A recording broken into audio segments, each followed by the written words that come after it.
Let me give you another. Yeah. It just strikes me. Let me give you a quick example about the maritime law, the law of water, the law of the sea. Money is water by law. So when a ship, this is why all ships are female by law. All ships, rocket ship, sailing ship, airship, it doesn't matter. If it's a ship, it's female. Right. Because the captain always refers to his ship as she. Right. She's a good ship, or she's done this. Why she? Because she delivers the product. Right. The Without vessel. she, there is no product, right? It's a vessel. It's a whole, Of course it is a vessel. So is your body. It's a vessel that produces a product. Right. So when the ship pulls into harbor, it stops, and where it parks is called its berth. It's berthing a ship, or she sits in her berth. And every item on that ship, coming out that ship, is money. It's money changing hands. Right. And it came in on water. So it's called. So every piece has to have what is called a certificate of manifest, because she is sitting in her berth. That's why when you were born, I had a birth certificate. your mother's water broke. You were inside a container of water.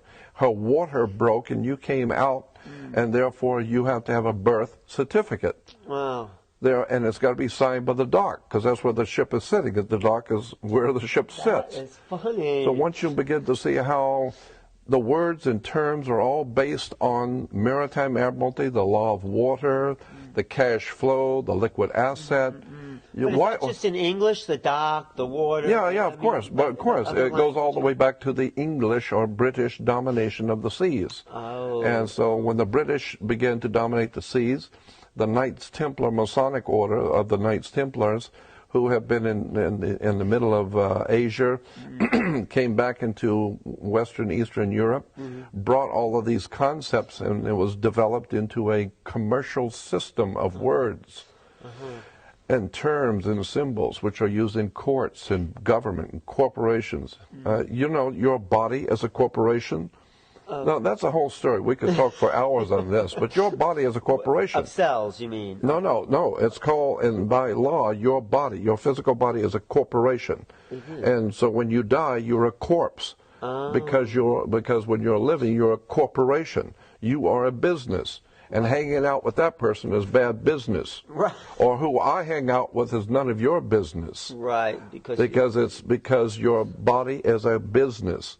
Wow. And so you say, well, you know, what you're doing with her or him is bad business. Right. But, of course, if you're getting married and she's very wealthy, you say she's of good stock. Right? Words and terms are based on maritime admiralty, the law of water. And so that's why when you go into a court, you have a fence and a gate. The people sit out here and the judge sits inside. The gate is called a floodgate. When you go through the canal, you have a floodgate. Right. So when you're sitting out here, you're in the law of the land. The judge has no control or no jurisdiction over the people sitting out here. No jurisdiction whatsoever. Right, because they're outside the gate. That's outside the gate. Right. That's on land. Right. But when you walk past that gate, now you're in hot water. And someone's going to have to bail you out. Bail, yeah. Okay. Bail. Did you write a book about all these maritime? No. I've just been studying it for 48 years. Wow. But it's fascinating because when you understand that the whole subject is so large, and it would take hours and I'd have to go back to square one and walk through all the words and terms that are used in law and courts and in commerce. Yeah. For you to understand how pervasive this concept of water is on the earth.